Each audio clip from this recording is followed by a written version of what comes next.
জেঠিয়া থানার Halisahar station road থেকে নিখোঁজ এক ব্যবসায়ী বুধবার বেলার দিক থেকে নিখোঁজ কেবল অপারেটর 55 বছরের প্রকাশ দাস। নিখোঁজ ব্যবসায়ীর ভাইজি মলয়া পাল জানান, বেশ কয়েকদিন ধরে তার কাকা মানসিক অবসাদে ভুগছিলেন। বুধবার সকাল 10টা নাগাদ স্ত্রীকে নিয়ে তিনি ওই স্থানীয় এক মন্দিরে পুজো দিতে গিয়েছিলেন। সেখান থেকে উনি টোটোয় চেপে হালিশহর স্টেশন রোডে কেবল অফিসের দিকে যান। যদিও তিনি নিজের কেবল লাইনের অফিসে ঢোকেননি, চারিদিকে খোঁজ চালিয়ে তার কোনো সন্ধান না মেলায় পরিবারের তরফে জেঠিয়া থানায় মিসিং ডায়েরি করা হয়েছে। নিখোঁজ ব্যবসায়ীর খোঁজে জেঠিয়া থানার পুলিশ। ঘটনা বলতে দেখুন, আমরা কালকে সকাল থেকে যেমনি ও দোকানে বেরোয় সেমনি ও কালকে বৃষ্টির জন্য বেরোয়নি, কিন্তু আমরা যেটুকুনি শুনলাম যে ও 10টা নাগাদ ওর ওয়াইফের সঙ্গে কোনো মন্দিরে পুজো দিতে গেছিলো। সেখান থেকে টোটো করে ওর দোকানের সামনে নাকি ও নেমেছে। নামার পরে মানে আমরা জানি না, আশেপাশের লোকের থেকে যেটা শুনছি যে দোকানেও ঢোকেনি, ও সোজা চলে গেছে। এবার তার কিছুক্ষণের মধ্যে কেউ একজন ওনাকে দেখেছে যে ব্রিজের সামনে দাঁড়িয়ে আছে, হালিশহর এই যে রাস্তার উপরে যে ব্রিজটার ওই নিচেটায় দাঁড়িয়ে আছে। তারপরে আমরা কিছু জানি না। তারপরে আমরা 4টে নাগাদ খবর পেয়েছি যে ও বাড়ি আসেনি, তখন ওনাকে পাওয়া যাচ্ছে না, কিংবা ফোন বাড়িতে রেখে গেছে, ফোনেও কোনো কন্ট্যাক্ট করা যাচ্ছে না।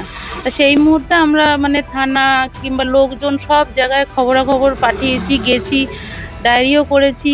তারপরে সব খোঁজাখুঁজি সব কিছু হচ্ছে। এখনো পর্যন্ত আমরা মানে মিডিয়া বলুন, ফেসবুক, হোয়াটসঅ্যাপ সব জায়গায় শেয়ার করেছি জিনিসটা।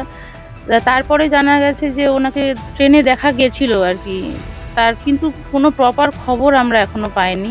কালকে সারা রাত ধরেই খোঁজা হয়েছে, শিয়ালদার থেকে সব কিছুই করা হয়েছে, কিন্তু মানে প্রপার খোঁজ আমরা এখনো অবধি পাইনি কিছু।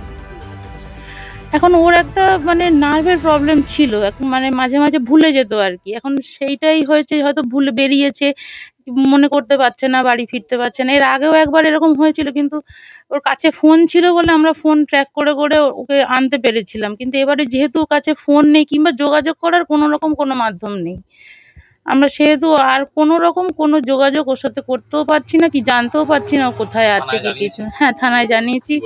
থানায় ওনারা বলছে আমরা তো দেখছি, আপনারাও দেখুন, এটাই। এছাড়া আমরা ওনাদের থেকে এর থেকে ভালো কিছু আমরা পাইনি আর কি। অনেকবার ফোন করেছি ওনাদের, যে আপনারা বলছে হ্যাঁ আমরা তো দেখছি, আপনারাও দেখুন। কারণ ওনারা কতটা কি করছে আমি জানি না, আমরাই তো বেশিরভাগ। হ্যাঁ, ভীষণ ভাবে, মানে এখনো পর্যন্ত আর কিছুই পাওয়া যায়নি আর কি। আমার নাম মলয়া পাল, আমি ওনার ভাইজি হই, বড়দার মেয়ে। ওনার নাম প্রকাশ দাস।